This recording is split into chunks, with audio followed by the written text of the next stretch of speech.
Hi friends, welcome to my channel. तो बच्चों, आज हम मनुष्यता कविता पढ़ेंगे।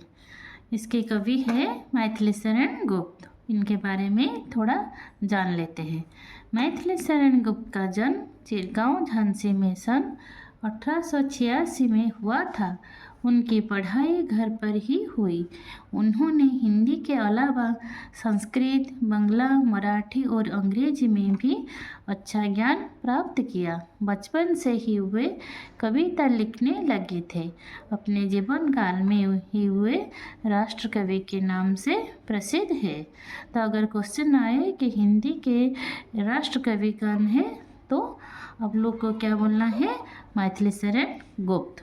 तो चलिए इस कविता को समझते हैं। मनुष्यता।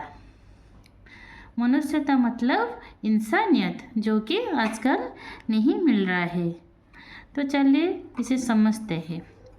विचार लो कि मर्त्य हो न मृत्यु से डरो कभी, मरो परंतु यूं करो कि याद जो करे सभी। हुई न यूं सुमृत्यु तो वृथा मरे वृथा जिए, मरा नहीं वही कि जो जिया न आपके लिए। वही पशु प्रवृत्ति है कि आप ही चरे, वही मनुष्य है कि जो मनुष्य के लिए मरे। तो चलो पिला माने जानिबा आमे। विचार लो। विचार माने कौन? जानी नियो। विचार लो मतलब जान लो कि मृत्यु हो माने मर्त्य हो मतलब देख, मर्त्य माने मरणशील। आमे जन्म नहीं माने दिने ना दिने आमे कौन करिबा? मरिबा। तो यहाँ सुनिश्चित, यहाँ को आमको मानि नबाक पड़ो जे आमे दिने ना दिने आमे मरिबा। यहाँ जो मर्त्य अर्थ है से मरणशील। हो न मृत्यु से डर कवि, तो आम मरवा को ताने कहीं डरवा। तो से ये कहुई विचार लो कि मर्त्य हो न मृत्यु से डर कवि। तो जेहेतु हूँ आम जन्म नहीं दिन ना दिन मरवा, तो आम मृत्यु को केवे भी डरवा नहीं। मरो परंतु यूं करो कि याद जो करे सभी। तो मर किंतु कौन करो ना एमती किसी भल काम कर जे कि आम मरला पर भी लोक मैंने आमको याद करेंगे बा मन पकेबे। जमी धरनी आमर कबीर दास, सी कौन समाज सुधारक थे, बहुत लिखी समाज सुधारक है। तो सेमती आमर महात्मा गांधी आमर विवेकानंद, सुभाष चंद्र बोस, जो बड़ बड़ आमर फ्रीडम फाइटर्स मैंने सब जो रही कौन एबे भी लोक मैंने कौन कर मन रखिंट। तो 500,000 वर्ष हो गले भी तो से कहीं एबे भी भूली ना। तो आमको सेमती किसी तो कम करा पड़ो भल कम, तो जाकि लोक मैंने आमको मन रखिए। ये देख, हुई न यूं सुमृत्यु तो वृथा मरे वृथा जिए। ये देख, मृत्यु पूर्वर सु लगे, सु माने भल, मृत्यु हुई न। जदि आमको सुमृत्यु न मिल ताने वृथा मरे, ताने आम जो मरीजा से मरवाटा आमर कौन बेकार। तो वृथा जिए, तो आम जिते दिन बंचिले भी सी भी आमर बेकार ही जीव। तो आमको किसी ना कि भल कम करने को पड़ो। मरा नहीं वही कि जो जिया न आपके लिए।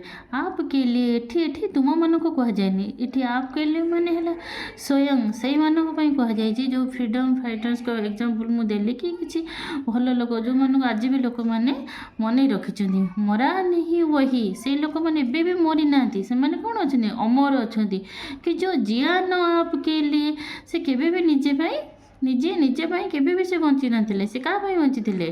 अन्य बंची थे, अन्य को साहाय्य करते। वही पशु प्रवृत्ति है कि आप ही आप चरे। वही से ही हूँ पशु प्रवृत्ति। पशु प्रवृत्ति माने कौन? पशु मैंने निजे खाइले पीले, निजे शोले, निजे उठिले, केवल निज भितर ही से रहिले, से अन्य किसी करती कि? तो किसी करती। तो से कहुई कौन? पशु प्रवृत्ति। किसी मनुष्य था सेमती निज स्वार्थ ही केवल बंचती, केवल निजे केवल निज चिंता केमी निजे भल रे। तो एमती अन्य मानी केवे भी भावती ना, तो अन्य को केवे साहाय्य करती ना, से पशु प्रवृत्ति कहुई। वही मनुष्य है कि जो मनुष्य के लिए मरे। तो से ही प्रकृतर मनुष्य जी कि अन्य मरे, माने अन्य किसी काम करे, अन्य जे चिंता करे। रह न भूल के कभी मदांत तुच्छ भी बीत से, सनाथ जान आप को करो न गर्व चित्त में, रहो न भूल के कभी। मदान्ध माने जो वृथार जो अहंकार करवा अर्थ है मदान्ध तुच्छ बेकार बित बित माने संपत्ति। रहो न भूल के केबे भी आम भूल रे अहंकार रे रहिबा जे हमर एते धन संपत्ति सब अच्छी। सनाथ जान आपको करो न गर्व चित्त में। सन्नाथ जदि आम सन्नाथ जानिक आम भी केबे निज हृदय गर्व करवा नहीं। सन्नाथ अर्थ माने जो मानकर बेसी देख जन जन लोकंर केते पुओ थाए झील थाए कि बंधुबांधव कुटुंब था से अहंकार करती कि मोर एते लोक अच्छा एते सब अच्छा मोर बंधुबांधव कुटुंब निज परिवार वर्ग से कौन करती तो गर्व करती। ये देख सेमती आमको वृथा गर्व करवा उचित नुहे। अनाथ कौन है यहाँ ये कवि देख क्वेश्चन मार दीजिए। ये अनाथ किए त्रिलोकनाथ साथ है। त्रिलोकनाथ माने स्वयं भगवान बा ईश्वर सी ही समस्त सांगरे अच्छा। दयालु दीन बंधु के बड़े विशाल हाथ है। अतीब भाग्यहीन है अधीर भाव जो करे। वही मनुष्य है कि जो मनुष्य ही मनुष्य के लिए मरे। अतीब भाग्यहीन किए सी हूँ अतीब भाग्यहीन जे कि अतीब भाग्यहीन हूँ सी जे कि कौन करे ना जे अधीर भाव होगी जे कि अहंकारी होता है से ही भाग्यहीन होता है। किंतु वही मनुष्य है कि जो मनुष्य के लिए मरे। किंतु से ही प्रकृत मनुष्य जे मनुष्य मनुष्य ही मरे अन्य मान किसी ना किसी काम करे बा अन्यकर उपकार करे।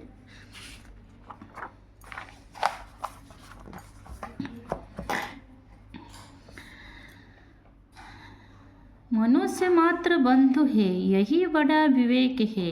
पुराण पुरुष स्वयं पिता प्रसिद्ध एक है। फलानुसार कर्म के अवश्य बाह्य भेद है परंतु आंतरिक में प्रमाणभूत वेद है। अनर्थ है कि बंधु ही न बंधु की व्यथा हरे। वही मनुष्य है कि जो मनुष्य के लिए मरे।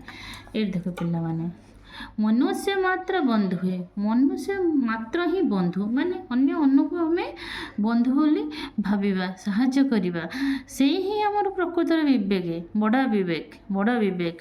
पुराण पुरुष स्वयं पिता प्रसिद्ध है कि पुराण पुरुष स्वयं से हूँ केवल पिता अर्थ ये ईश्वर बा भगवान प्रसिद्ध से ही ईश्वर ही एक ही आमर कौन पिता समस्तंकर पुराण रे जोटा वर्णन अच्छी।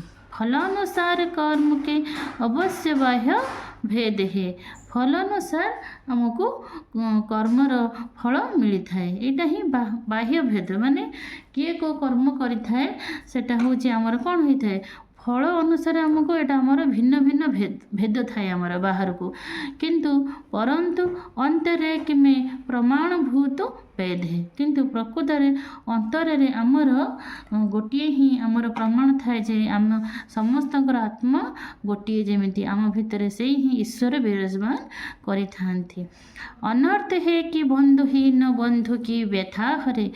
वही मनुष्य है कि जो मनुष्य के लिए मरे। अनर्थ हो आमर जोटा कि बंधु है कि बंधुर दुख जमी आम न हरिबा बा न बुझा। बंधु माने कौन मनीष मनीष है कि जदि आम मनुष्यर दुख न बुझा सेटा कौन सेटा हूँ आमर वृथा जीवन वृथा आम मनुष्य जीवन पाई आमर किसी लाभ नहीं।